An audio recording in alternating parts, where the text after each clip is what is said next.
We're gonna get off the fries. I don't want to ruin the food. Damn, I'm finna finish this burger already. Let me dip this motherfucker again.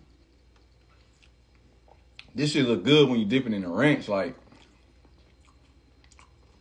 I'm gonna take a bite without the ranch too, just to see.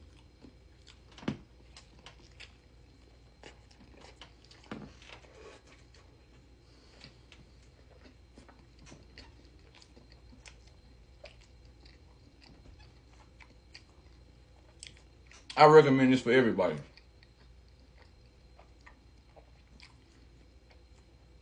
If I ain't know no better, I wouldn't even know this was a vegan burger, for real.